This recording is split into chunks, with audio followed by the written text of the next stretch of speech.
All right, it says I'm live. This thing working. Try to keep in the blank spot. I keep a blank spot because I figured it would be. I haven't decided if the pictures back there are distracting or not. Are the pictures back there distracting? I kind of like them. Those are all the pictures from the show that I didn't sell. It happens. Actually, I have a few more too. Anyway, name this one Jizo Pete. Maybe a few people will come on. I've been doing random lives, so a lot of times. Sometimes when I go live, there's a lot of people. Sometimes not because I'm random and they don't know when I'm going to do it. But actually, hey, there's somebody. Welcome aboard, man. I'm doing them live like this though because I'm not sure how YouTube calculates the hours, the watch time hours for me at this moment. I think maybe the people who watch live, they left. Oh well. I think for now, like take for example the person that came on and watched for 30 seconds and left. That might not count towards my actual watch hours to get monetized. I think it might have something to do with once this live is over and anybody watches, then those hours count. I don't know. I'm not exactly sure how YouTube keeps score, but I know there's people interested in doing YouTube pages. Excuse me. I got dry eye and it's dry eyeing this morning. So anyway, inside joke between me and Frank. I called this one the Jizo Pete podcast. It's an old inside joke from a long time ago. An old football coach. He would never swear, but he would say Jizo Pete. That was the way he cussed. And well, anyway, we got a good joke going on Jizo Pete. So today will be the Jizo Pete podcast. And a few of the things that make you say Jizo Pete that came up along over the week. Ignorance. Ignorance. And I don't mean that in I mean it in the most technical form. Like, I don't mean to call anyone stupid, but I find interesting is like we live in an age where you can look anything up on a phone. Like we have every bit of information ever pretty much available. Used to be in libraries, but now everybody has libraries in their hand, and you can look anything up. And it's amazing to me how, I don't know, I just have to use an example. So, for example, I'll go online sometimes, and it goes in waves too. It's weird. I'll go online, talk about bluegill, and say they spawn monthly. Instantly, I'll start getting almost like when I talk about crappie being bad for a pond. I'll instantly start getting negative feedback on that, and I'll instantly start getting negative feedback on the bluegill. Like, well, bluegill spawn 12 months of the year. I'm like, and I always, all right, well, let's make some assumptions. Like, fish spawn when it's warm. Like, that's an assumption that I made when I made that statement. So when water temperatures get high enough, bluegill spawn monthly, and when they dip down low enough, bluegill stop spawning. And actually, you can also get heat-related stops too, where if you get a real hot summer, the bluegill won't spawn, and you'll miss a spawn or two on the hot years. But basically, what I'm saying is like during the warm part of the year, there's no sunfish that's going to spawn more, and if the weather stays in a normal weather pattern, you're going to get a monthly bluegill spawn, and that is a pretty easily Googleable. Is that a word? It's a Googleable fact. You can Google that fact. I say that to guys. Google it. And then you'll get it back, yeah, but I live someplace else where the laws of physics don't apply to me or whatever. Hey, two folks in here, welcome. I've been going live randomly. So trying to help pond owners. The idea of this page initially was that we would have pond owners that had, questions that they're kind of wrestling with. Well, there's somebody dropped out. Saturday morning, it doesn't look like a good time to go live. That's okay. I can talk to myself. Um, but yeah, initially I thought, this entire page, I guess 4 years ago now, I'd have a few pond owners that were, managing a private pond that they owned. And we'd come on here and we would talk about, pond management. And it's funny years, I didn't have the first pond owner and fishermen gravitated in here and it still is that way. Welcome back. Two folks. If you have any questions, throw them up there. If you have a pond or just anything at all. That's what the live is for, is to chat with people. Because I find that is sometimes answering questions directly, like you have a specific question. Um, it's easier and faster this way to get people engaged this way. Hey, welcome aboard, folks. Two more. That's great. Um, I was just discussing, I do this to try to help people with ponds who are managing ponds or who have pond related or science related questions, be able to engage and ask questions. So, like I said, fire away into the chat. I don't see anybody in there. I know the regulars come in and immediately start chatting, so you guys probably aren't regulars. Or if you are, you're being very quiet regulars. Anyway, back to the point and the point of the Jizo Pete podcast today. Well, I've just wrote down passive aggressive / condescending. You get these comments in the regular on the video sections of these things. And I use the comments to my advantage. Oh, wow, the jets must be flying. Windows are shaking today. What day is it? Fly on Saturdays?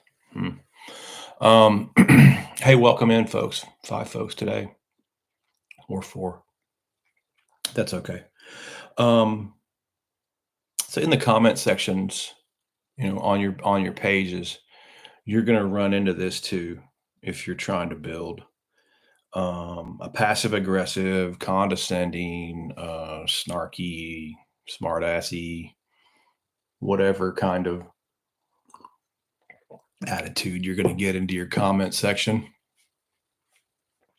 and use that to your advantage. I find that the people who troll, I guess is the right word, troll in that way, they're watching, they're driving up engagement, and it's generally more out of jealousy, I think, than anything. So I just kind of try to take the passive aggressiveness out of their comments and answer their questions like it's a legit question. And I think because those people too also tend to respond when you do that. And again, that's driving your engagement. So that's kind of the way I take the comments and just pretend that negativity is not there. Oh yeah, but back to the point that I was making, I was talking about bluegill spawning and how you can it's like easy to Google the facts about that, to look up the facts about that. And I don't know, when guys do, um, then like the stupid comments stop.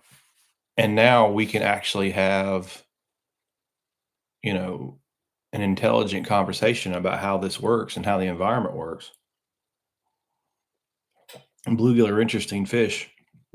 who had hit me up about bluegill recently was Andrew over at the Tackle Talk podcast. He wants to talk about bluegill, I think, coming up pretty soon. I don't know what he has planned on that. Maybe something about a springtime release on, bluegill spawning and stuff. Bluegill are the best though, I swear. That's what the guys mess up in ponds. They don't understand that a pond's not a lake. They don't understand that diversity is not, I'm gonna say this, diversity is bad for a pond. Diversity is not really bad for a pond, but with a capital but, you have to be very selective about the diversity, about the types of fish you diversify with in a pond, because you can mess up and put the wrong fish in there, and then diversity is a killer in a pond. So what I'm getting at it, all right, let's do two situations. Okay.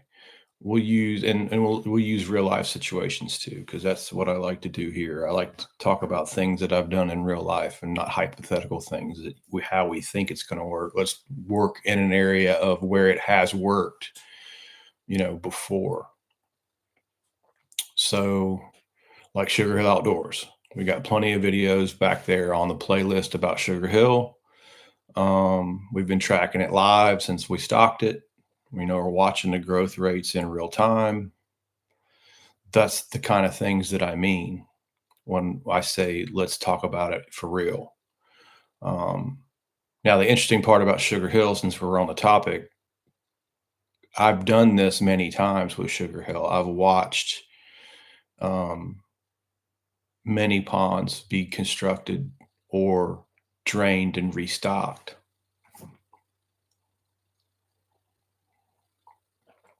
And you start to see patterns, like you see what's similar about a new pond to be drained and restocked, and then what's different, and how these things differ from one another, and where the mistakes are made. Because when there's a difference, there's always a difference. No two ponds are the same. And that's, one thing about the content, about doing pond content. We could drain the pond right up the hill from the pond that we have at Sugar Hill, and stock another pond up there and get different results than what we're getting at Sugar Hill. It's in the same watershed. We got that going over there at Wilson's Pond. He's got two ponds in the same watershed, each one behaving differently, influenced by the same species of fish, which brings me back to my point. The species of fish that you put into the pond matters greatly. So at Sugar Hill right now, we have some red ear or our shellcracker, and some bluegill. And the bluegill have been on feed. And the bluegill were stocked about a year in advance of the bass, fed, allowed to just overpopulate, really. It's not considered overpopulation when you first initially stock the lake, because when you stock a lake like that, that lake will fill up to its capacity of fish. Like, excuse me, the way we're managing that lake, it'll hold 100 pounds of fish. I mean, 1,000 pounds of fish total. So I'm throwing in feed. I'm bringing the bluegill population up. After a year, there's 1,000 pounds of bluegill and red ear, because those are the two fish that I stock. There's 1,000 pounds of them in there, because that's the carrying capacity of the pond. I introduced bass the next May. I don't know why text messages are lighting up on laptops, but whatever.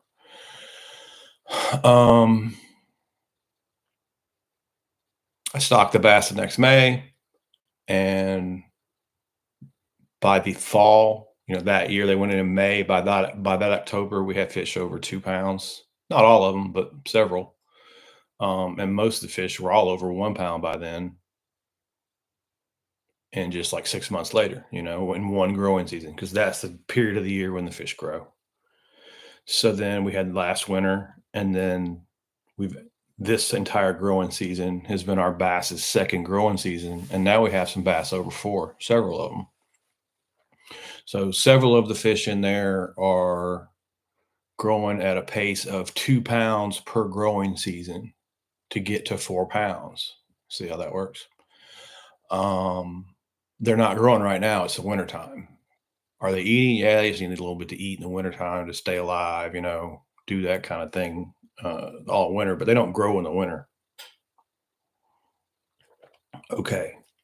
So now 2 pounds per growing season growth rate is good. I've done better than that, but let's just use that as a frame of reference because it's something we're dealing with in real life right now that we have video proof of. So if 2 pounds per growing season is our top goal, and then like we'll accept 1 pound per growing season growth because that's pretty good, as the kind of the bottom end of our goal, our range, say. So we've got 2 pounds and 1 pound, and anything in between. And we do have that actually. We've got some, that's pretty much what it looked like after year one. Okay. Now we measure the relative weight of those fish, which is adding in, okay, the fish are this long, say, the fish are 12 and a half inches long. The standard weight, which is a chart we have here, a 12 and a half inch long fish should be 1 pound exactly, according to the standard weight chart. What were our fish weighing? What was the girth basically? And our fish were over 100%, which instead of being 1 pound, our fish were like 1.2 pounds, 1.3 pounds. Okay. They were 120, 130% relative weight. They were significantly higher than standard weight. As a matter of fact, we've only measured one bass in that pond in the last 2 years that was under 100% relative weight, and it was 99. Until they drop below 93% relative weight, I don't consider them growing poorly. So every fish that I've caught out there has been growing exceptionally well, some just better than others. That has to do with genetics. And that's another reason why we did the project, because we do have Florida bass and northern bass in the same pond. But I'm not going to go down that road. I want to keep it on this idea. Okay. And this idea is we grew bass to 4 pounds in 2 seasons on bluegill. Okay. Now we're going to get general public coming in here watching this going, yeah, but what you need to do is, and again, I'm going back to the Geezo Pete guys, because these are the Geezo Pete guys coming into this part of the conversation is you need to put some shiners in there. You need to put some shad in there. You need to put this in there. You need to put that in there. You need to put the world in there. Okay. Why? Because I just grew, like, have you seen bass grow faster than 2 pounds a year in lakes with all those other fish or in ponds with all those other fish in them? I doubt it. You want to know why?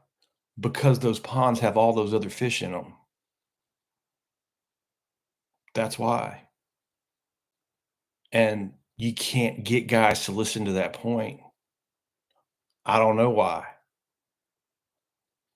But the minute you start throwing all those other species of fish into the pond, and generally throwing fish from other places into the pond, which you shouldn't be doing, especially into a pond. You don't want to relocate large adult predators into your pond. It was stocked properly.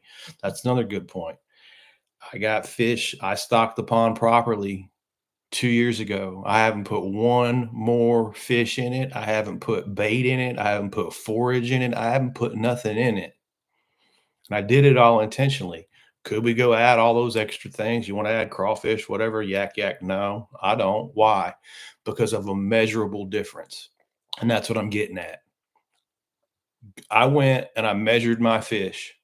And for 2 years, every single fish caught, except for one fish, was over 100% relative weight.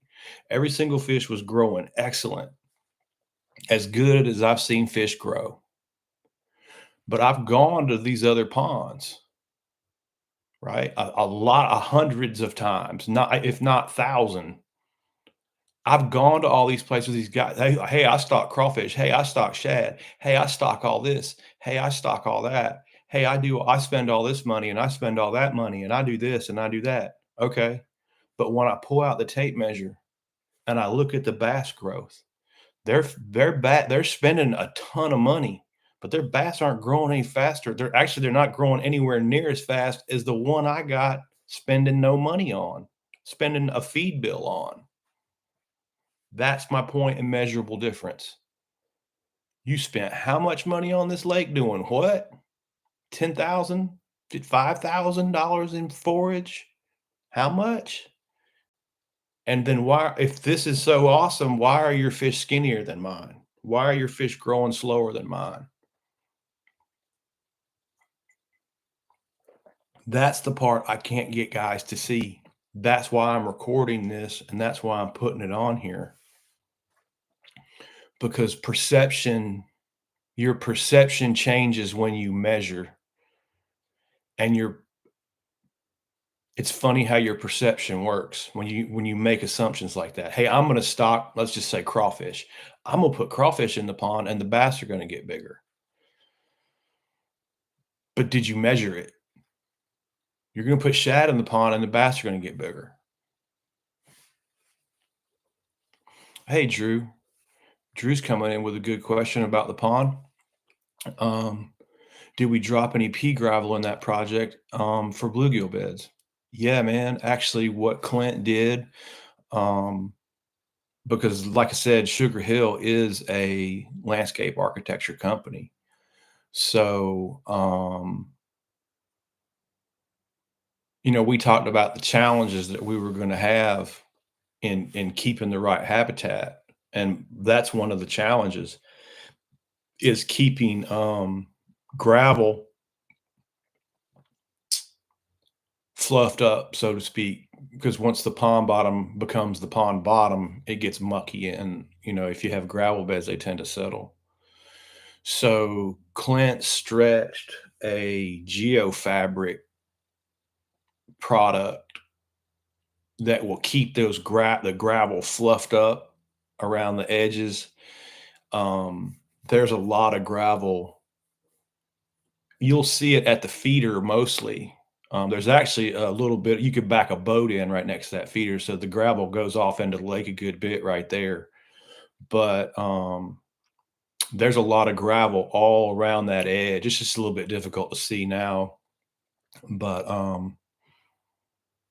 and it's 57 stone gravel. I can't remember why we didn't. I like pea gravel, bluegill like pea gravel, but bluegill like gravel. I mean, we're splitting hairs between 57s and pea gravel. You know what I'm saying? They'll get right into pea gravel and spawn. That's the thing you'll notice about bluegill too. Hey, going back to Tackle Talk, shout out to Tackle Talk. He wants to have me on again and talk about bluegill. Bluegill spawn are substrate spawners. It'll be really driven by the substrate. That's where dudes get confused by it too. And like I've seen this a lot of times when you drain ponds, you'll see exactly where the bluegill spawn. And like I don't know, let's see, I was on a job site. They were draining it, I don't know, 6 months ago or so. It was like a 16-acre pond. And the sides were real steep on it. There wasn't much flat water, which is actually good for a pond. That helps keep the vegetation and algae easier to control in smaller bodies of water when the sides are steep like that. Because you can get real messy in shallow water ponds with the weeds. The weed problems can really get out of control in shallow water and small bodies. But there wasn't much up along the edges, spawning wise, but they just rolled in kind of like that. And out probably like I said, it was about a 16-acre pond, so the fish can get a little bit deeper. You'll have a little deeper oxygen in a little bit bigger pond like that. So I'd say it's probably about the 10 or 12 foot mark. And what it was a subtle point that went out into the middle of the freaking lake. Like there was no cover, nothing around it. But I mean just a bajillion. I don't even know how many bluegill beds. You didn't see another bluegill bed in the entire lake. There was just one point with sand and kind of like a pea gravel. It was actually smaller than pea gravel, but just a substrate that they liked. Every fish on the planet out there spawning on that point. Um, and I've seen those deep water, massive bluegill beds in a lot of places. And I've noticed that in the last few years, the guys with the forward facing sonar are seeing them now, because it's giving you kind of eyes like we would have when it's drained, when you drain the thing down. But yes, Drew, we absolutely did fluff up some gravel beds for bluegill spawning. Gravel beds are also excellent, even if the bluegill, like you got a bunch of them and you don't notice the bluegill spawning on it. That's okay, because gravel creates surface area. And people are buying stuff. I got two things I got to ship. Hey, thanks for ever buying stuff. Gravel creates surface area, and surface area then allows for things to grow on. If you want to summarize things to grow, mostly zooplankton and stuff like that, algae, it's called periphyton. And like if you put a boat in a pond or a lake for a while and you take it out and the whole bottom of it's kind of that brown color and you got to like wash it off, that's periphyton. That's organic growing stuff. So on your gravel beds, and why I don't mind having 57s, because they fluff up a little bit more too. It gives you a lot of surface area, so then like your crawfish can go into those gravels and have a place to scrape that periphyton off. And that's extremely important habitat. And if you think about it more along the lines, if you think about the habitat in your pond more along the lines of surface area like that, and more along the lines of scrapers, like, because there's a lot more things that scrape than bluegill scrape. Um, but if you think of just think, I think about surface area. How much surface area do I have? What kind of surface area is it? And is it snaggable? Like, there's different kinds of surface area. Yeah, you could go like take a bunch of logs where you cleared the pond bottom off, pile them up in the middle, and have a huge like just pile of logs. Yeah, that's great surface area, but it's also causing other problems. Like that's too much rotting material in the water, and that surface area you get snagged up in all the time. So you see what I'm getting at there. This can go on and on and on.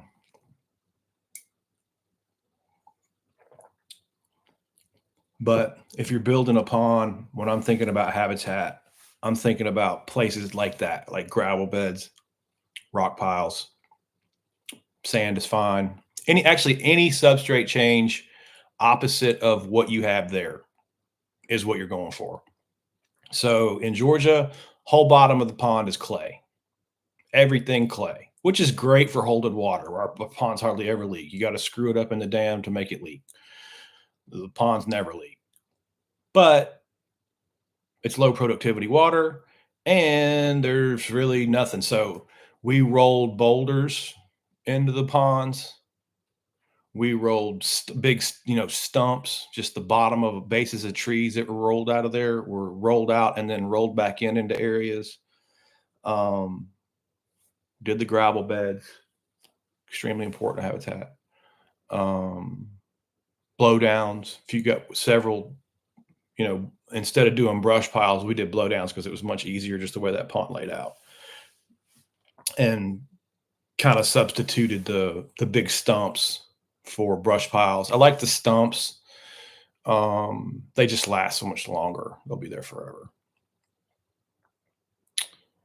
So yeah, I got sidetracked there talking about that, but we have good habitat and all and let's talk about that as well, because I have had like homeowner association ponds that come in, they're brand new, right? And it's a group of people who are very excited about pond management, very excited about their aquatic environments, very excited about the entire process of this. A lot of times you'll be doing a lot of water testing for these um, folks, like pH and alkalinity and fecal coliform, and um, I could talk some stories about fecal too. That's a good one. But the one thing those people are not are fishermen. They don't care about the fishing. And they don't fish, so you're managing a pond for doing all these things but fishing, but it's a brand new pond and you stocked it properly, right? And the fish are growing exactly the same way the fish are growing in the Sugar Hill Outdoors pond. Excellent. All the fish growth is excellent. Um,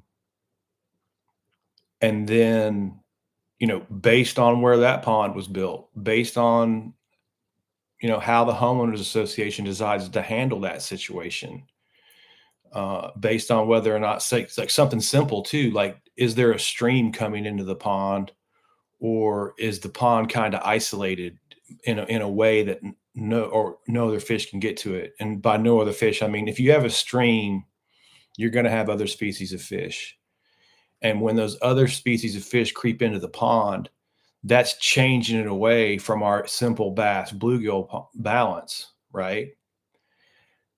And so usually this is the pattern that you see. The pond will do great, just like Sugar Hill Outdoors is doing right now, growing 2 pounds a year bass growth. But all of a sudden, that starts changing. Like the bass aren't as big. And when you see that, everybody automatically goes to putting brush piles and more gravel and all that. And okay, that's not the problem though. You're not dealing with a habitat problem when that starts to taper down. Part of that tapering down is natural, but the biggest part of what's going on when you see bass, like if I've got bass averaging 110% relative weight, say, which is probably about where these are. I haven't actually averaged it, but they're all over 100.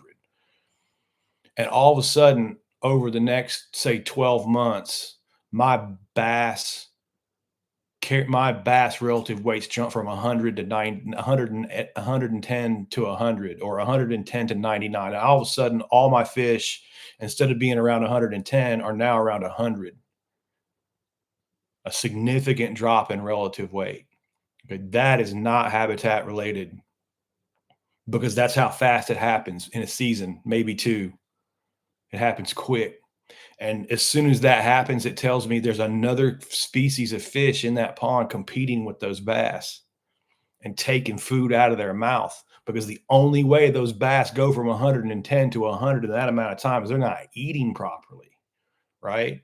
So there's a really big misconception in pond management right there, in that dudes always associate the habitat with the problem of bass not growing properly. And habitat is not the problem. Habitat's hardly ever the problem. The problem is the balance of the combination of all the fish in the lake has changed. And that's what's affecting the bass growth. In a pond, that's the great thing about ponds.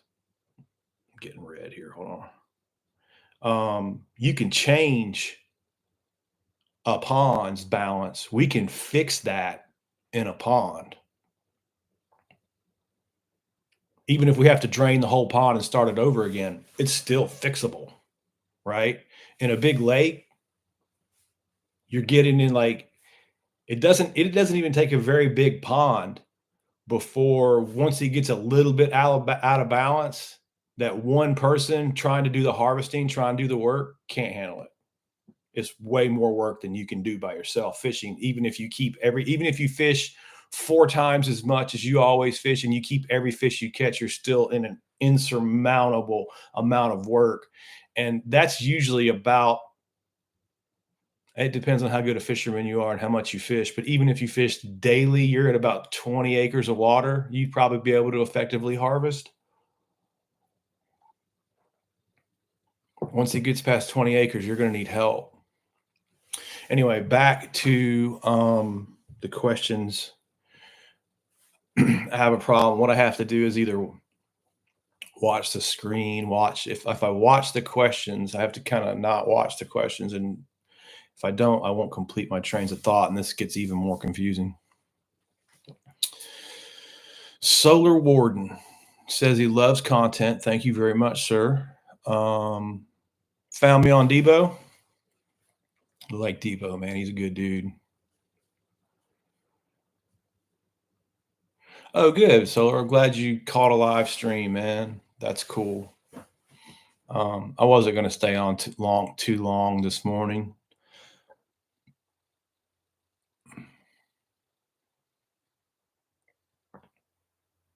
Oh, Matt, I appreciate it, man. I'm glad you did because somebody else bought one the other day. So whoever else you are, somebody the other day, I owe you a sticker too. That will go out. Oh, that'll probably have to go out Monday. I probably won't get to the post office by the time she goes by. I live out in the sticks. She's probably already gone by this morning. Um, I live in the edge of the Ocala National Forest. And actually, I was thinking about doing a ride today, going on an ATV ride, because there are some trails out here. I'm talking about 100 miles, and I'm not exaggerating, of ATV trails to this place. And I thought about kind of flying the drone around, checking it out, checking out the forest, doing some content, just doing some different stuff, you know. But I appreciate that purchase, Matt. I sincerely do, man. I appreciate you guys watching. And oh, you're in Ocala? That's cool, man. I live out by Rodman. Um, I need to get my butt out there fishing. I'm diving deep into YouTube and editing and trying to do better. Like I think the problem with YouTube is you have to, even if your content's really good, which I think my content's okay, you know, it did it good enough to get like viewers everywhere else. I don't know why it wouldn't on YouTube, and then all of a sudden on YouTube, it's getting like a lot of viewers, like a million real quick on shorts anyway. So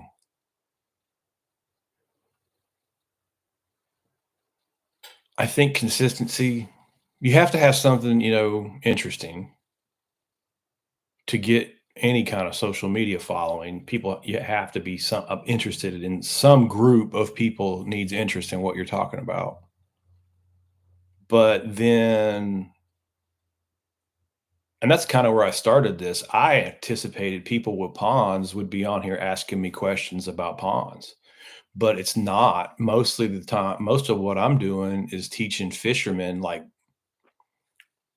I wouldn't call it basic biology. It's pretty advanced biology, really. It's not biology you're going to get in high school, but I guess for college, it's basic. You know, for your probably your second year of college, we're talking about basic fisheries biology, and I think it's the functional part of fisheries biology. The Because I went through fisheries biology school as a bass fisherman. So I think what you'd find if you guys all went over to fisheries school is you'd just be sitting there looking at the ceiling bored because of all the fish things that they're talking about that don't apply, that we can't, you know, kind of take from and use as bass fishermen. So there's so much fish information. Like you'll go a year and not study any fish that haven't been alive in a million years. You know, you go through the dinosaur fish, you know, they start you way back there on fish and you work your way up to living fish, you know. So there is a fish education It's ridiculous the amount of education over there. Anyway, I was able to go through that because I was a bass fisherman since forever ago, since the 70s, literally. I was a little bitty kid bass fishing, but I was a little bitty bass fisherman. Um, but I was able to cherry pick, you know, and I was also able because if you weren't around, it depends on the professors that you were around as well. And like Dr. Gilbert, um, let's see, who are some of our Jay Holman, um, Bob Reinert, my advisor, Dr. Bob Reinert. These guys not only were brilliant fishery scientists, but also avid fishermen. So it was you can definitely go to a fishery school where all your fisheries teachers are not avid fishermen, is what I'm getting at. So I got very lucky that way, and that all our teachers, all our professors were also sport fishermen and had a lot. I was able to take a lot from them, and that's what this is. That's where all this came from, you know?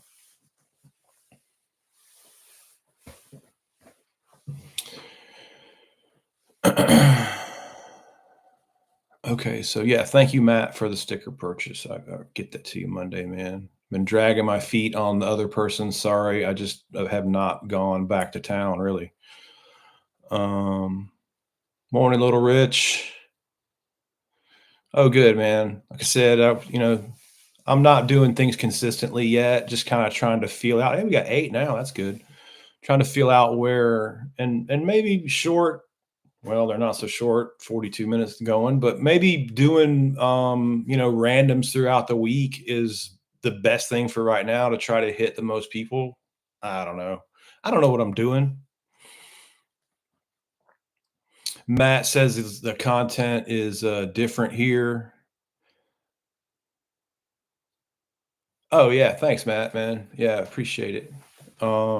That's interesting. I thought you might have been one of the dudes who saw the truck. The truck, I got one of my old farm trucks is lettered up with aquatic biologist. I've one a few of the places I consoled are like, um, you have to have letters on your truck to get in the gate. It's like rules, corporate rules.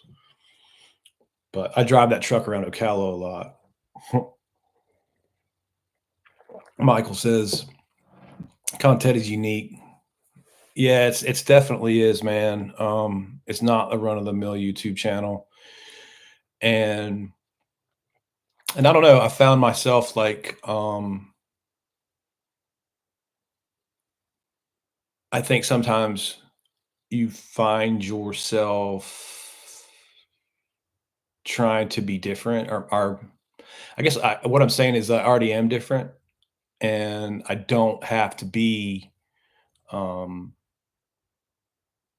I don't have to crank out fishing content like other guys crank out fishing content, I guess is my point. And another part of that is also understanding too, like, well, take Sugar Hill Outdoors, for example.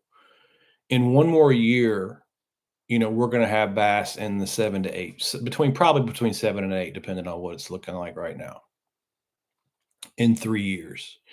And this is just in a little 2.5 acre pond. Somewhere in my life, well, there's a couple of them I can't film right now. They're private. Some guys are private. And so I got a few places that are private that I can't do any videos at. But it won't take me very long. It'll stumble along here. There'll be a 9 or 10 acre or something new. Even anything north of 5 acres is really it gets really interesting. Um, we'll have a drain and restock. We'll have one that we'll definitely have a taste of it this fall with Sugar Hill and what you're able to catch and how you're able to catch it. And then, like I said, it really gets interesting around the 5 to 10 acre. We'll have a pond come along and we'll be able to do all this. And in a 3-year period, you'll see like how many eights, how many nines, how ridiculous a well managed, well stocked, simply managed pond can be. And that's kind of going back to where I was talking about earlier in this talk. It's sad that you can't get guys to listen and watch, but I'm really glad to have this opportunity to film this to be able to show people, because now they know. Like once they see it, they'll know. And I swear, man, every time, those dudes, usually it's like this, gun to their head, their dam is busted. They have to drain it. It's not getting done any other way without the draining. And I'm telling them the whole time, don't worry about it. You want this to happen. Okay. This is going to fix your life in a way that you don't even understand. And they don't listen. It's just in one ear, out the other. And then the whole process happens. And then we're about at this point, we're about that year 3, 8-pound bass start coming in, year 4, right in there. And it's just banging, bang. It's like you've taken a vacation to Mexico. It's just stupid bass fishing, like most ridiculous thing you've ever seen. And they look back at you at some point, and they have an epiphany, and I've only seen it about 50 or 60 times. Man, we should have drained this lake a long time ago. And I'm like, I told you, man. I told you.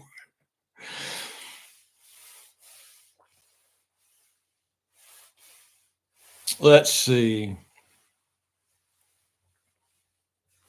Well, I'm glad you stumbled across, man. I'm glad you found me on Shorts, Matt. I appreciate you watching. I really do. And I think that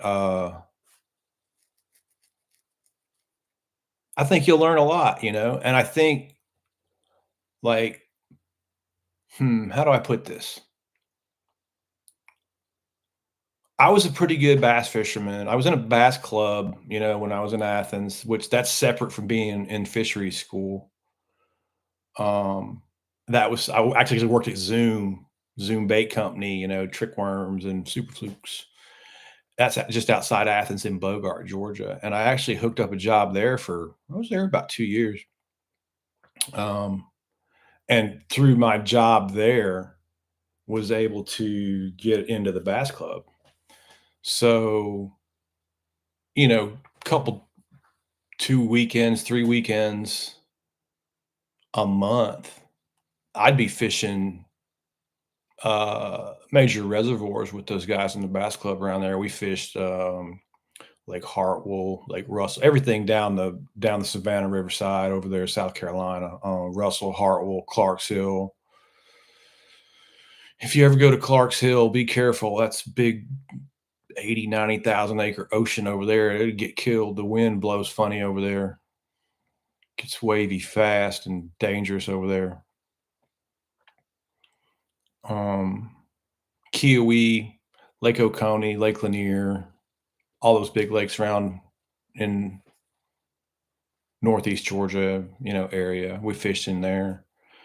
Um, and I was fortunate to fish that too, because I learned a lot about.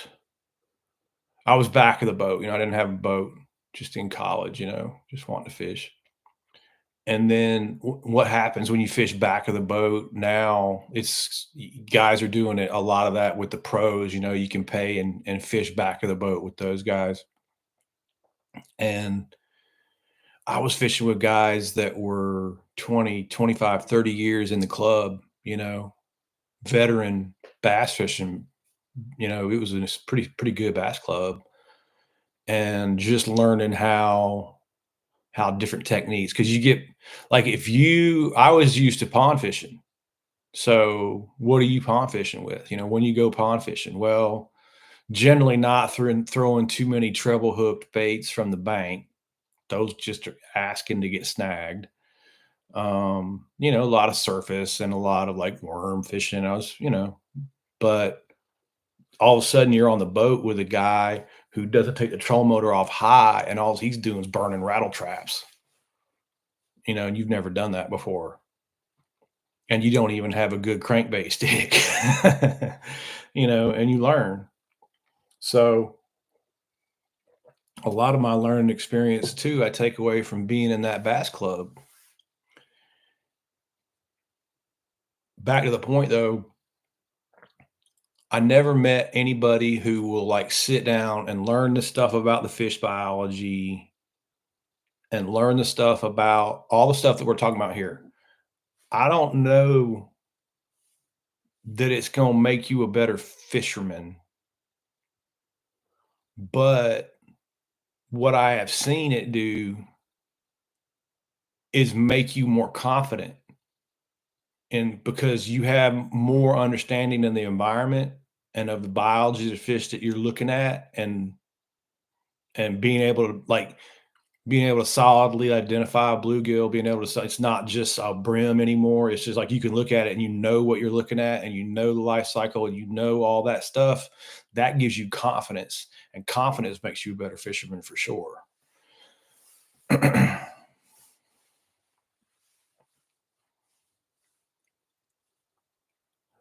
right.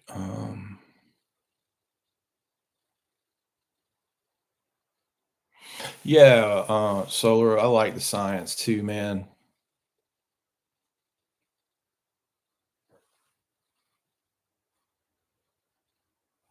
Tim Maynard's coming in. He says the more intriguing the content, the less appealing it seems. Yeah, that's a funny you mention that, dude, because I will. How do I put it? I'll do a post, right? And at this point, I kind of work. It's just like a flow state. I don't really write stuff down very on YouTube. I've gotten into the habit of writing ideas down and working longer periods of time on stuff because YouTube requires it. It's a different beast. But most of the stuff that I do, I just like have an idea or see a question or whatever. And I just, boom, throw something out there. So whenever I hit post and I think, hey, I like that. That's pretty smart. That's one of the better ones that I've done. It gets like my crickets, it would be the soundtrack for it. It would be like, instead of getting like 10,000 likes or 10,000 views and 1,200 likes and 15,000 comments and shares and all that, it gets the opposite. It gets like 8. It's just over there crickets. Just it's like, and it's pretty consistent too. Like, oh man, that's a good one. That's pretty smart. I never really I never really explained it that way. It's more concise. I really like it, and nothing. Nobody even sees it. Then the opposite is also true. I'll post it and I'll just be like, right before I post it, it's just like, I probably shouldn't even post this. And then at this point now, I know when I feel that way, just go ahead and hit post because it's gonna go viral. Um, it's never what you think it is online, especially on social media. Um, I think though the best way to like it's a good check on your perception because that's my perception, right? It's a perfect example of science, right? That's my perception of what happens on social media. Okay. But that doesn't mean it's right. That's just my perception. The exact same thing can happen in a pond. You can go out and you can catch these fish and they can look healthy. You can catch a bunch of fish that are like 90, 85, 90% relative weight, and they look healthy. And this is exactly what happens. This is exactly what happens, right? So these dudes are not measuring. They're not taking the tape. They're not measuring. They're just holding the fish up going, oh, that fish looks pretty good, and throws it back, right? Whereas I take that exact same fish and I put it on tape measure and I go, this fish is 86% relative weight. That's not good. This is not healthy. So the fish that they're holding up saying is is the one that I say isn't.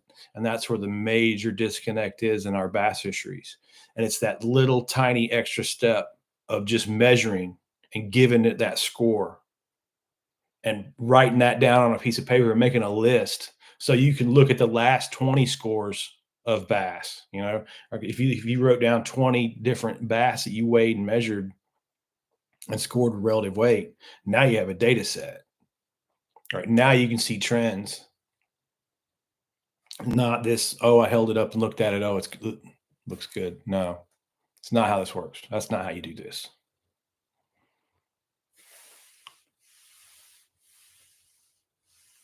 Yeah, Matt, that's what I'm talking about. Oh, we got John coming in too. It's like I'm missing a few here.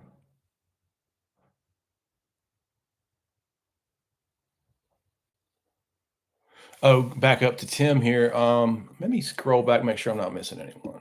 There's a bunch going on back here. Okay, yeah. Yeah, Ed Chambers was a cool guy, man. I haven't talked to his son Eddie in years now. He was kind enough to donate some worms. We had uh, a kids fishing day at one of my big neighborhoods I used to manage. We did they had all the kids come out, and I went back over to Zoom and talked to Eddie, and Eddie gave me some worms that I could make some tackle packs up for the kids. You know, good group over there, like Zoom, and it Zoom baits catch fish, bro. You don't know that, now you do. John Allred says it's chilly at work today. Yes, sir. It's pretty chilly in Florida right now. I imagine it's freezing up there near Atlanta. And then back to Matt's topic. Okay, so I didn't miss too much. You enjoy topics you're passionate about. Yep, everybody's that way. And I think, speaking on a more general term, I've been able to collect a lot of followers and get a lot of engagement and get a lot of questions, get a lot of young people involved in physical science simply by using a pond as an example. Ponds that are available at almost every single school. Every single school has a stormwater retention pond sitting next to it. Now, not all of them are full of water, but there's still ponds sitting there that they can go and talk about, look at, use in real life. Field trip right outside their gate, right there. And that's what I'm talking about. Make school more interesting so kids get more involved. That's been the one really rewarding thing about doing this is, you get kids that come in here and I never heard any of this stuff before. And they're almost apologetic in their question. I started this out talking about passive aggressiveness and condescending questions and the kind of ignorance that you get sometimes in the comments. But then there's the opposite of that, and that's where you have to be careful too, and not being overly aggressive with people, because sometimes it can just be a kid just trying to ask a question. Now they're not passive aggressive usually. Some of them are, but I don't know. I kind of treat the page like I treat college class, because that's exactly what this is. I'm just TA in pond management. This is all Ronnie Gilbert stuff pretty much that we talk about. And I do have 30 years of experience walking around doing this stuff, watching it, and that helps me a lot. I have a vast amount of field experience, not the most field experience of any biologist that I know, but I still do have good amount of field experience, and certainly in this specific realm, in my area. Now I can't do all forms of fisheries management, but in small lakes and ponds, I'm pretty good.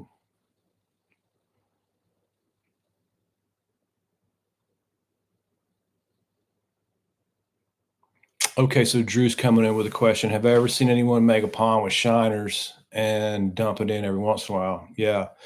Now, see, Drew, there's a good point though. Shiners. Why would I want to dump shiners into the pond?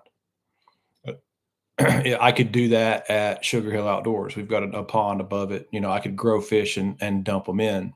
And yes, I have seen people do it. The last person I saw do it was Derek Trucks.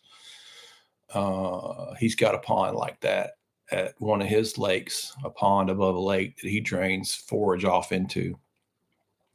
As far as doing a supplemental feeding program, that's the smartest way to do it, because that now, when you start talking about draining acres of bait fish off into your lake, okay, now you're making a significant change. When you have say you have a 2 acre pond full of bait fish that you're draining off into, say, a 20-acre lake, yeah, that'll make a significant difference for sure.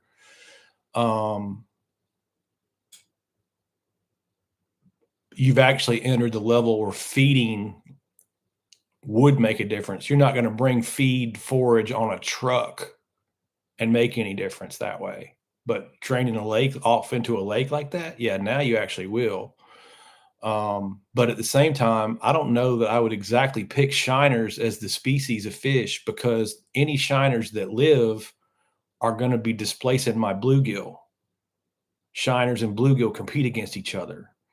Shiners are also egg eaters. So if you get a high population of shiners, they'll eat all the bluegill eggs up and they'll eat all the bass eggs up. You generally don't see that. Generally, what you see, if a pond is stocked with shiners initially, like if I stock shiners with the bluegill, which I've seen a lot of guys do, the shiners just get wasted. They don't survive the bass predation in the ponds that I've seen them in. Like I've seen several ponds started out with just like literally the dude brought in a tractor trailer load full of shiners and put them in there along with a tractor trailer. No, I didn't sell them these fish. These are other jobs that I, came across from different people. Put a loads and just severely overstocking ponds to make money. It's just a sales thing, But so I've seen ponds that were grossly overstocked with golden shiners and bluegill, and then had 8 to 10 inch bass stocked into it. And those bass don't grow as fast as the bass the way I did it. That's my point. A measurable difference. Did those ponds where those guys spent $10,000 to stock a 2-acre pond, where I spent $1,500 to stock a 2-acre pond? You see the difference? And I'm talking about $10,000 20 years ago. I spent $1,500 24 months ago. So when I'm talking about saving people money, I'm talking about saving a significant amount of money compared to what these clowns can run you down the road doing. Right? And did any of those fish ponds, dozens and dozens of them, where those guys overspent and just blew money up into this thing, did they get growth as good as I'm getting them right now? Not even close. That's what I mean by a measurable difference. When you actually measure it, did your fish grow faster than mine? Because you spent 10 stacks and I spent 2. No? Then why did you spend 10 stacks? It'll come. We'll get a few more ponds down the line here. We'll have a lot of evidence. This is just like gravity, right? This is like me holding car keys and going, "Hey guys, watch this. When I let go of these keys, they're going to hit the table." Boom. This is literally that kind of science. It doesn't, every time you do it right, and it happens every single time. Matt, the speed worm. I learned about the speed worm when I moved down here to Florida a year ago. Now I had speed worms, no doubt. Never really saw anything great in them till I moved to Florida. Speed worm does something different in Florida. You are right about that. And now I got speed worms. But I have seen that, and we are seeing that in our pond. Go back into real world things that are happening. We got Florida bass and northern bass in the same pond up in North Georgia. And just to quickly summarize what's happening there, the Florida bass are the ones that are way smaller. They're the ones that are 2 pounds. The northern bass are the ones that are 4 pounds. And just if we skewed that data point, all of the Floridas are skewed down on the 2 pound range, and all of the northerns are north 3 to 4 pound range. It's kind of broken apart that way. And I've seen that a lot in stocking different genetics around the Southeast, where you stock fish and the climate in which, climate's probably a bad word, the weather for your area over that first few years matters, right? So Florida bass are Florida bass for a reason because they like being in Florida and they like more temperate climates. And where I'm at is the Piedmont region, getting real close to the mountains in North Georgia. I'm a heck of a lot closer to the mountains in North Georgia where those fish are stocked than I am to anything considered a temperate, warm climate, right?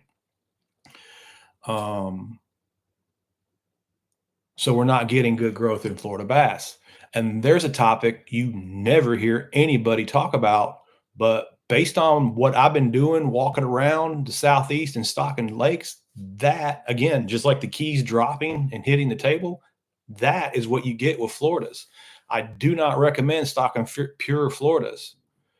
Um, so our little project here is measuring that discrepancy that I've been measuring for years. So I was really happy to do that. Really happy to show people that this is way more complex than just stocking a certain species of fish and magically everything gets huge. That's not how this works either.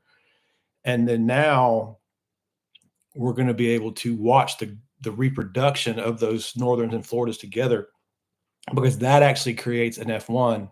A northern and a Florida mixed is what they call an F1, and those grow the fastest. Those are the fastest growing bass ever. And I've grown F1s way faster than both of these species of fish. 3 pounds in a growing season. Three, not well,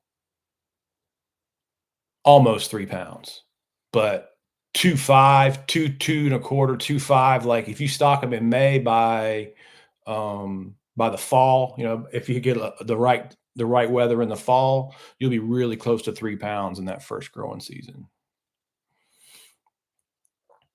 So I forgot where I was going with that, but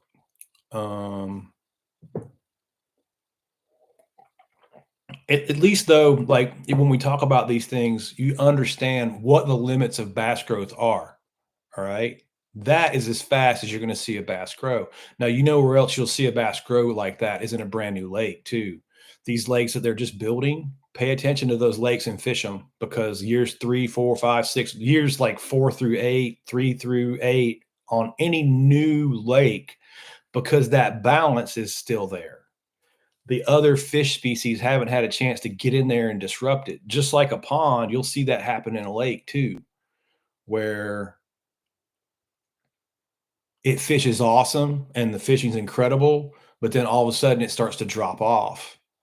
And again, if you use relative weights and you measure your fish and you set them like data points, you'll see it falling. You'll see that fish population. Oh, wow, it's scoring up here, and now it's scoring here, and now it's scoring here. You'll see it drop off over a few year period.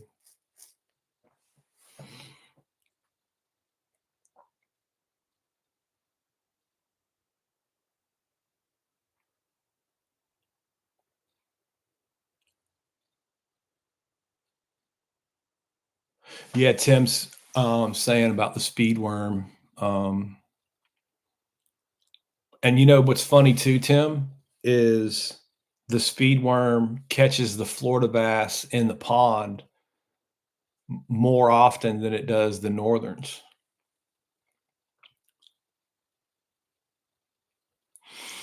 Drew's got a good question. How do the F1s work north of Mason-Dixon? So the F1s basically they kind of exhibit they're cold water tolerant like a northern, and they grow actually bigger than a Florida.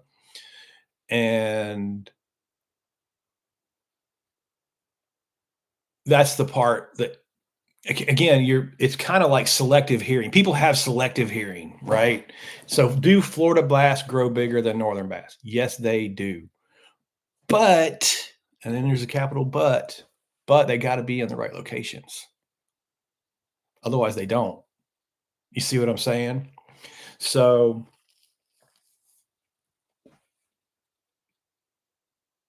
the best bass you could have will be like Texas does it.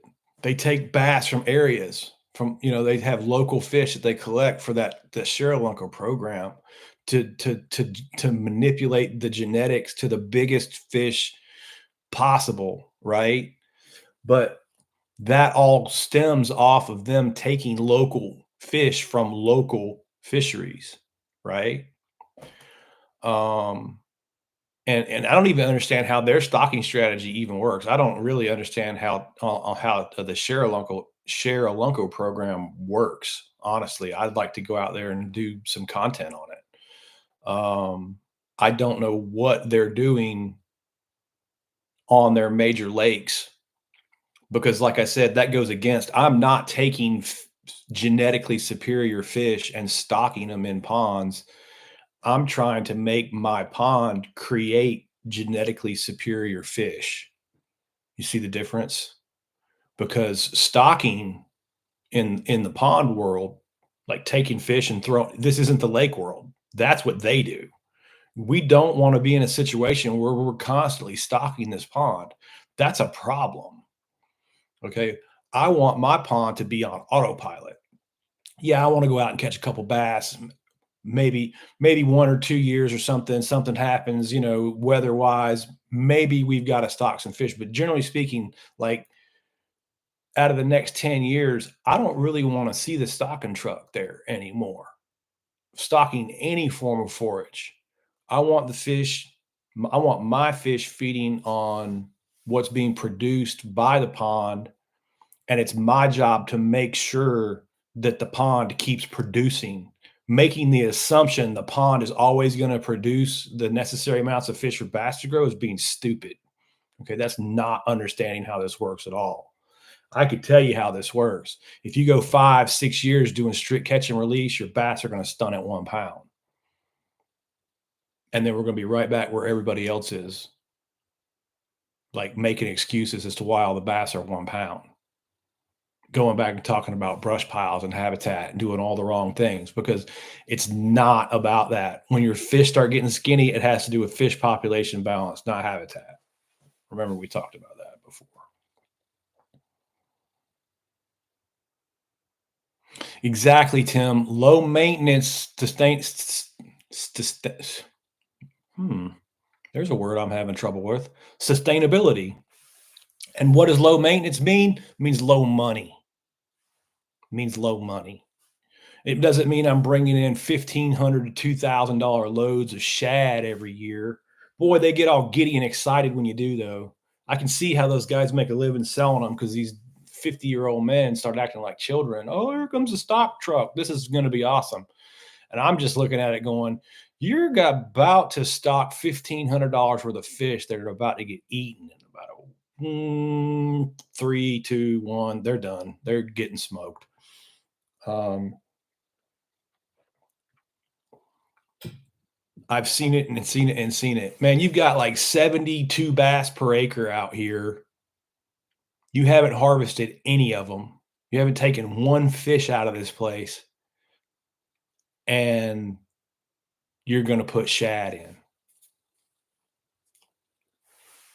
Not understanding that with that many bass per acre, they've already eaten through millions and millions of bluegill fry and whatever other forage species are in there that are trying to struggle to have babies, to have a population. They've decimated a couple of million fry every month. But somehow, because you spent $2,000, those 10,000 shad are going to make a difference after they already ate 10 million fry of other fish species. These 2,000 fish are magic. They're not, and they're going to get smoked. And you might as well light that $2,000 on fire when you stock fish in that scenario. And you cannot get dudes to listen to that, man.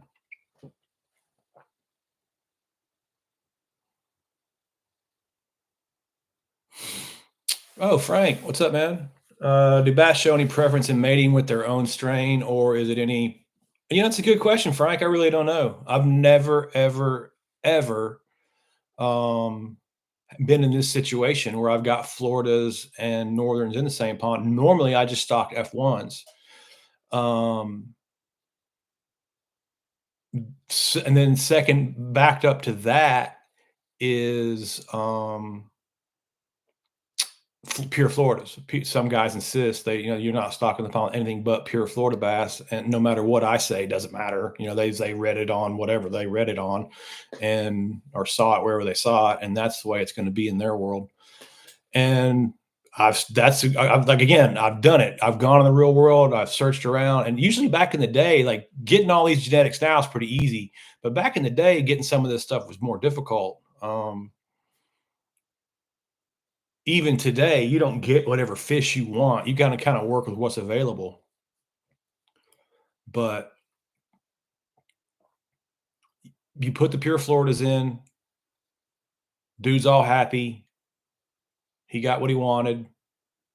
Generally, within about 18 to 24 months, he's calling back and he's going, my fish are this big. Is that good? And this good. I mean, he's all proud, and again, he's working with almost exactly what we're working with, about a pound a year, maybe a pound, 1.2 pounds in a growing season.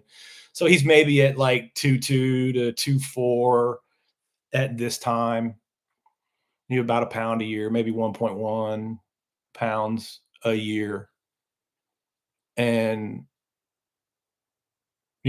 what's that? That's awesome, isn't it? That's awesome. And I'm like, no, that's average. That's decent. It's good growth. I mean, I'm not going to knock it. It's decent growth, but I've seen F1s go 2.75, 2.5, 2.25 in 11 months. In 11 months, they're a half a pound bigger than some of your fish, where your fish are, 19 months. And at the end of the first growing season, going into the second growing season, F1s will be 2.5 pounds. That's crushing it.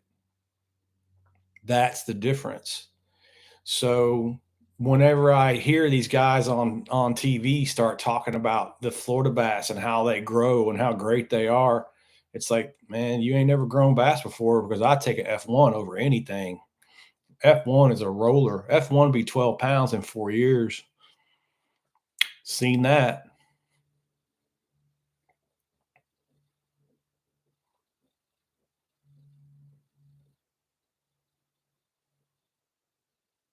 I know, man. I might as well. This coffee's got me on. I'll shift to water, Frank. That's the problem. Irish coffee's got me all jacked up. No, I don't even drink anymore, boys. Sad but true. Weird. Makes me feel bad. It's no good for you anyway. Tim, you are correct. It's one hell of an expensive feeding. And man, most of the dudes stocking their pond are doing just that. They're just feeding fish.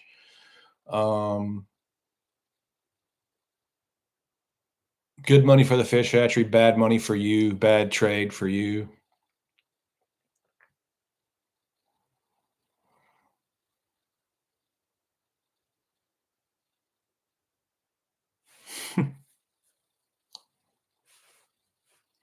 Oh, good question. Drew's coming through. Let's see. Any predators like heron, hawks, otters make an impact on a pond? Yeah, man. Absolutely. Otters. We can start with the otters. That's of the three animals you just mentioned, the absolute rolling ball of butcher knives that you don't want to see are otters. Heron, generally not too bad. If I got a heron problem, it depends on the location of the pond. Like, we've had a few heron around the pond, but the pond is also, it's 2.5 acres, and it's at a job site. It's at a company, So from early in the morning till, late in the afternoon, almost dark every day, there's crews coming and going, people coming and going, the boss is coming and going, the secretary's coming and going, all the guys are coming and going, And does the heron know that? Yeah. And can the heron hunt around that? Yeah. But generally, that kind of activity around the pond, kind of keeps those types of birds away. We have had a few cormorants come through. Don't want those in there. Shoo those out of there. You know, just harass them. Just even if you got to get in the boat and drive around and kind of be that way. You got to be that way. Predatory birds like cormorants can wreck you. What else? Otters will catch and kill your fish just to catch and kill them, kind of like a cat, like just the hunt. They don't even need to like be eating. And then, of course, with your feeder, um, you have an abnormally high population of fish in a small body of water like that. Otters are a nightmare, and I've seen them be a nightmare. Don't worry so much about the predatory birds. I guess, like eagles and stuff like that. It depends on where you are. Like probably out here, like at Rodman, where if I had a pond off in the woods in the national forest, it probably would have a significant amount of bird predators compared to like some of my places in North Georgia. So I think that really depends on where you're located too. You could have different varying degrees of that depending on the location of the pond, I guess is the best way to put it. Yes, cormorants are butchers.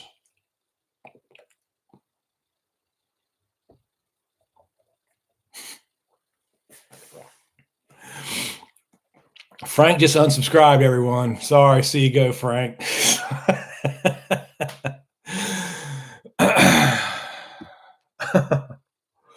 Raccoons. The only problems I've had with raccoons have been around feeders, and these feeders were really old, like years ago. Most of the feeders now are pretty much critter free. But I've seen raccoons kind of be a nuisance around to get into the fish feeders.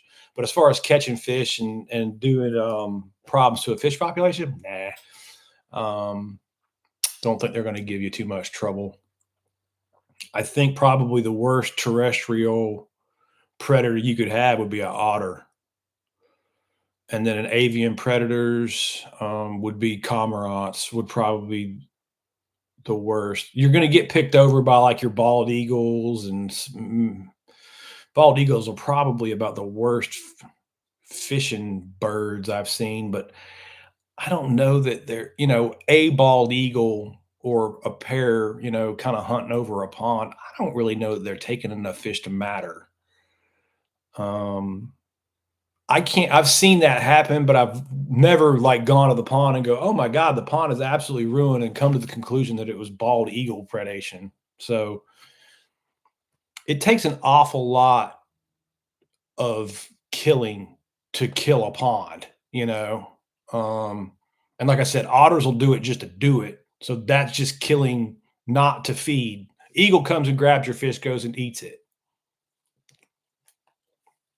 He's just not grabbing fish like a Cuisinart, just making fish confetti in the air just because he can. I think that's the difference.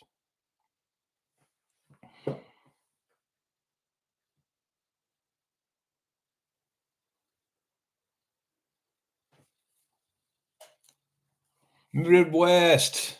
Midwest is frozen in Chicago. Yeah, I hear you, man. It's chilly here, dude. I've got the heater turned on this morning. What is the temperature here this morning? Do a weather 46 with a wind chill advisory.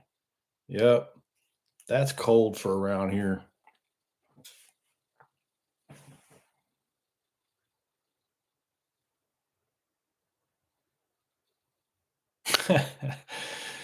That's interesting. See now, did you have that one on Tim? Did you have the he said a 7-8 pounder to an osprey? That's the one you need on video. That's your video that goes viral, man.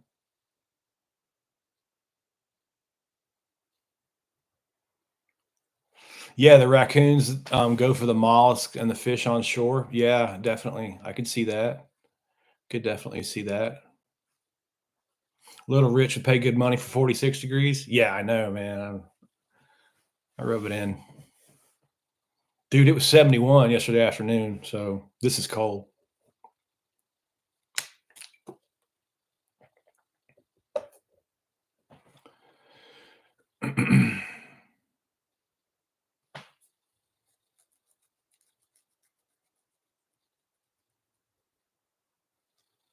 Yeah, Tim's got a good point there. He says the Eagles are pretty selective and they've got like a lot of non-aquatic options as well. And that's a good point, where your otters are concentrating on the aquatic, your cormorant is, an eagle could catch a rabbit or a squirrel or something too. Um, so not putting as much pressure, hunting pressure on there. Because like I said, I mean, like just like we've been talking about, like having a few bass eaten, consumed from the pond by predators, that's not ruining the fish population. That's just how it is. That's not killing it. I would say you would have to lose 10 1 pound bass per acre per year before you start, you know, even changing the fish population in another direction. So if you had a 10-acre pond, you're talking about 100 1 pound bass. That's a lot of times watching an eagle go swooping in, catching bass before he's making much of a difference. Like I said, a few fish out of the pond, and what's to say he could be catching a shad or bluegill or something else too, which really, if they're on the forage end of things, really doesn't matter because the bluegill reproduce so much, they just replace themselves that they can eat them almost all they want to do some significant damage to a bluegill population to overfish it is what I'm getting at. 18 degrees, good lord. No thanks. Well, Matt, the heron has learned from other people that they will throw him a fish, and that's okay too. I've seen that before. Um, if you say you had a pond that was full of 1 pound bass, you know, and you need to go, it's a 10-acre pond. There's a perfect example. You got a 10-acre pond and it's not growing bass very well. Most of your bass are 1 pound, and your job is to go get 100 of them out of there. Well, right to the heron, perfect place. That's not a wasted meal. Even if you threw the fish on the bank, you really haven't wasted it. Something is going to come along and get it. But my point is, you can use it as fertilizer. You can eat it yourself. You can feed it to the heron. You could feed it to some raccoons. I've had that happen where I'm harvesting fish and, got a spot in the woods, and it doesn't take very long and the raccoons figure it out. And the next thing you know, you got a raccoon buddy kind of hanging out the edge of the woods looking at you like, hey, man, you going to throw some more of those bass over here today? And it's like, yeah, man, sure am. Go give him a fish. And you work out weird little, when you're managing ponds for a living, you work out weird little deals with wildlife like that a lot. And it's kind of fun. But the point being, I didn't make the world, and actually, when you're fishing man-made ponds, it's a man-made stocking strategy in a man-made pond, and you can't get kind of all caught up in this mother nature will fix it all. She won't. It's kind of like expecting mother nature to come mow your grass. It's not how that works. She didn't do man-made stuff.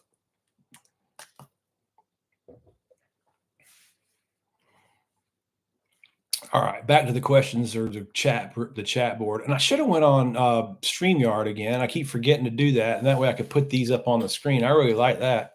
Oh heck, we got 12 people in here now.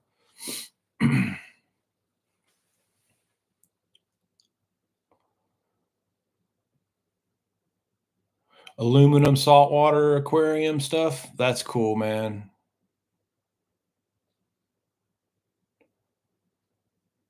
Yeah, you get predatory fish in that aquarium, but that's how it is in saltwater. It's a different world. No kidding. He said he watched a blue cat drown an osprey. He messing with the wrong one.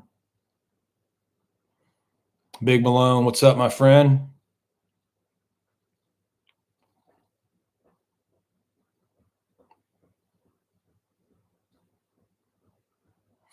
Oh, Midwest brings up a good point. Since we're talking about birds, DDT is now processed out of our ecosystems.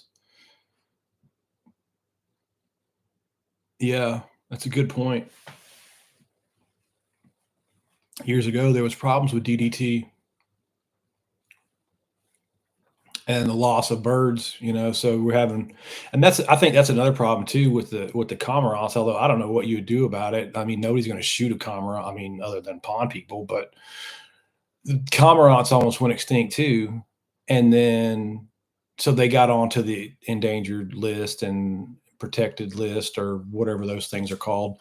And they recovered.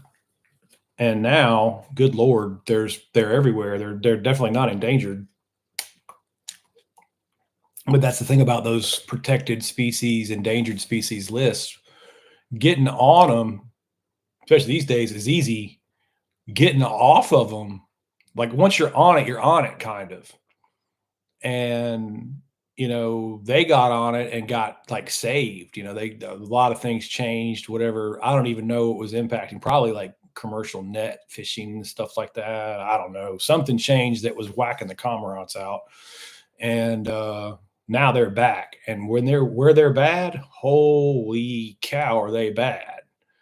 Um, Now I can go down and I'll go get some videos of them on my bike ride today. We'll talk about them some more because they're sitting down behind the dam where the gizzard shad stack up. They live down there, man.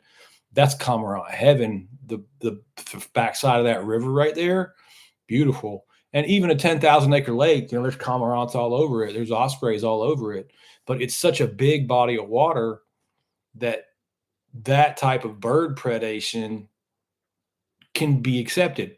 Just like I said, like you can take 10 bass per acre out of a pond or 10 pounds of bass per acre out of a pond. Well, you can extend that out to the reservoir out there. That's same out there. It's just so big. That's a big bunch of bass that you've got to take before you've negatively impacted that fishery. Any pond really close to this many cormorants, though, in this general area is in trouble, especially if it's got a feeder where they are easy to catch.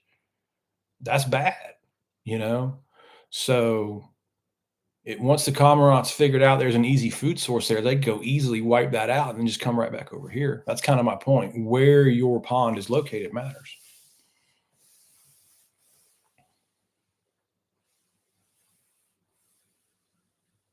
Oh, the cormorants were being deformed due to pollutants, right? And the cormorants are now impacting Lake Erie. Interesting. I did not know that either. So, there's a perfect question. What happens? What are they going to do about that? Who's going to go take care of a cormorant population?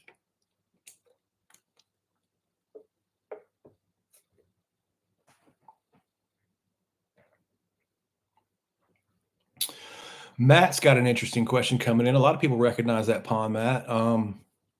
Yeah, I like going. I'm going to use in my theory of using things that are real, using boots on the ground experience. Since I'm here in Central Florida, and there's plenty of places to look at, I just like going and making little quick videos on ponds and talk about what I see, and just do it live in real time. Make shorts. Those shorts get shared a lot, get viewed a lot, so it's cool.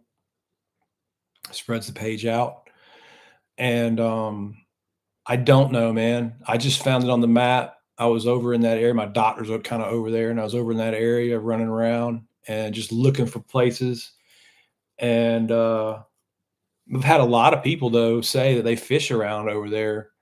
I saw a couple good places that I would definitely try fishing around over there. I was going to actually make a video about that, where that rock wall or the natural rock comes in at the end of that man-made wall on that one pond. Man, certain times of the year you approach that right, there's going to be fish right there around that natural rock. That's just like automatic with the way that wall. I mean, you already create a place that the bass can push stuff up to with that man-made wall, but then you have that natural big chunks of natural lime rock coming in there. Man, that's a sweet spot right there.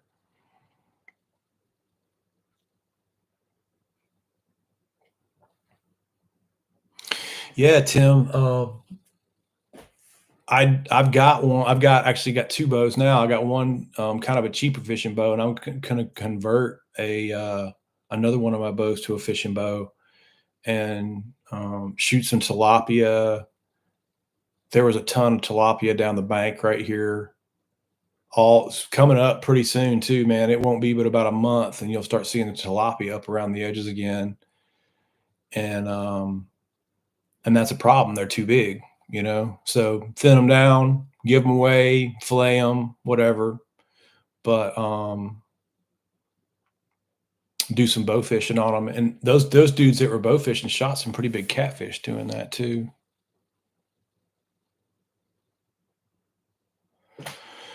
All right, boys.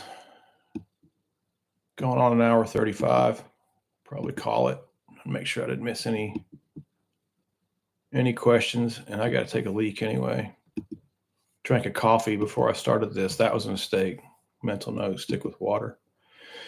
But anyway, that was a, what did I call this one? Oh yeah, the Jizo Pete. Be back next week on the Jizo Pete podcast to talk about everything that makes us say Jizo Pete. Anyway, appreciate you following, boys. And I'll see you next week. We'll talk about some more pond and biology stuff later.